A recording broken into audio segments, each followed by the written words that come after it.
Scotland is known for its precision timekeeping, and there are many clockmakers that have produced some fantastic clocks in Scotland. In Edinburgh, probably the most notable clockmaker was James Ritchie. James Ritchie, probably a couple of hundred years ago now, when he started producing clocks, he used to make many of the public clocks in Edinburgh. Probably the most famous one is the Balmoral Hotel clock, which overlooks the Waverley train station, and that is actually set 3 minutes fast, so that people running for a train are more likely to get the train if they're looking at the clock.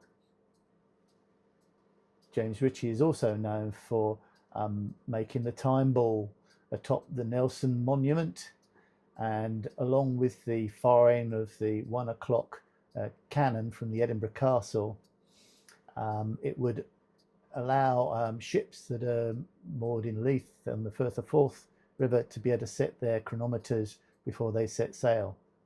So James Ritchie has a history of producing precision, accurate clocks that are still going to this day. And the James Ritchie made clocks, and his son Frederick came along, and he also continued the clock making business, and they produced all sorts of clocks, from mantle clocks, wall clocks, and probably grandfather clocks.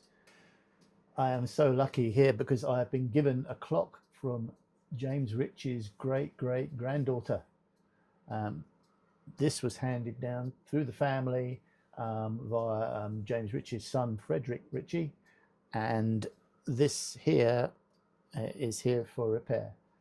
It just stopped, so it just needs a good clean, I think, and but delighted to be able to work on a precision timepiece like this, and can't wait to start on it.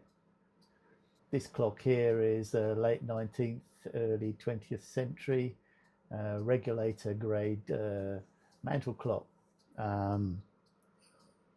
pretty much built along the lines of the French tradition. It's probably made in France, but it would have been taken by James Ritchie or his son, and then modified to make sure that it was a precision timekeeper. You'll notice on here there's a mercury pendulum to be able to cater for the cold winters that we have here in Scotland. So overall, this should be a very accurate clock, probably good for a few seconds a week in accuracy. So very, very honoured to be able to take this and be able to work on it. So the next video is going to be me working on this clock, and I can tell you a bit more about it, and we'll have a look inside. Before I go, can I just ask all you viewers, those that watch many of my videos, it turns out only 10% of you have actually subscribed to my channel, so do us a favor and subscribe. It helps me to continue to do these, and it helps the algorithms, blah blah blah. So it's free to do so. Just subscribe, and you hit the bell as well. You'll get to hear when I'll have another video coming out. So thanks very much for watching, and look out for the next video, which will show this being worked on. Bye for now.